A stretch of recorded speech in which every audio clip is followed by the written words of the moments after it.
Hey everyone, it's Mr. Brookes again, here in the great New London High School auditorium.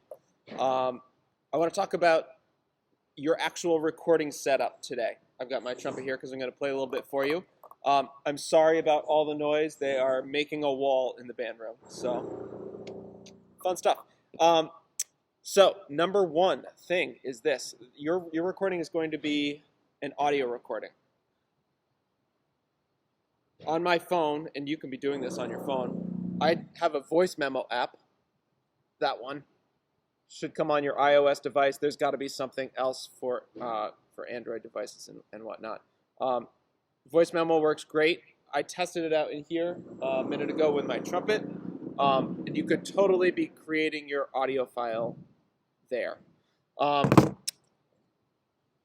If you've got a computer that's got a good microphone, if you've got some other setup, hopefully you know how to work that. You could do that. If you're a high school student and you want to stay after next week or the following week, I have times available that you could come work with me to get the actual recording done if you need help with that. Okay?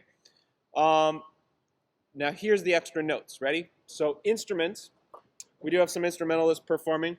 If you are setting up in your room or in some room and you've got your device, say I've got my app out and I've got my device right here, I'm going to set myself up a good 6 feet away from that device, from that microphone, and that's because all of these sound waves are going to go at it, and I don't want it to be right at my bell.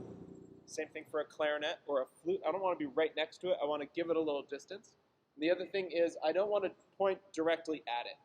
I'll show you what it sounds like. I'm going to point at the microphone on this computer. If I play this, it sounds like that. But if I point this way, you're not hearing quite as much stuff in my sound. You're hearing more of the tone, and actually this is a good room to record in. There's a lot of resonance in here. You're hearing all of the extra reverb going around the room and coming back to the microphone, which makes it a nice place to record. But if you're not pointing your instrument directly at the microphone, that's good. For singers, it's okay. For singers, you're also going to want to give it a little bit of room. If I were singing, I would actually want it up higher if I can.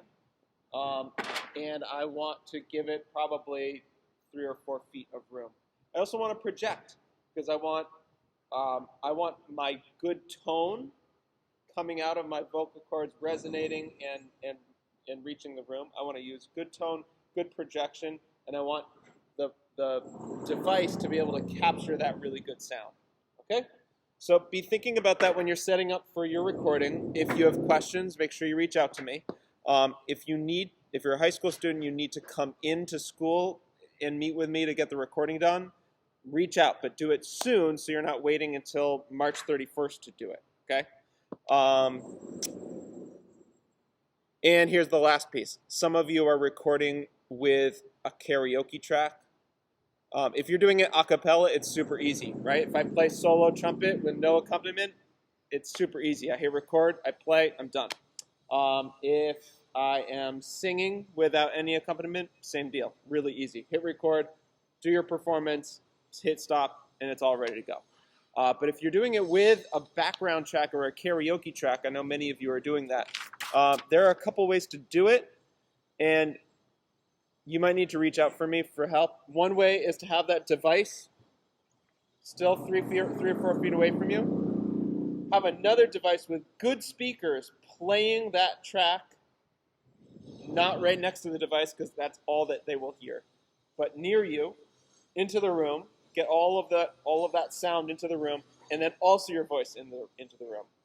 And you're basically going to be mixing the sound in the room and performing at your device. The cleaner way to do that is to use some sort of software like GarageBand works great on an iOS device. Some sort of software where you can put the karaoke track into one line and then record your voice or your instrument into a second line. And then you can adjust the levels to make it sound really clean.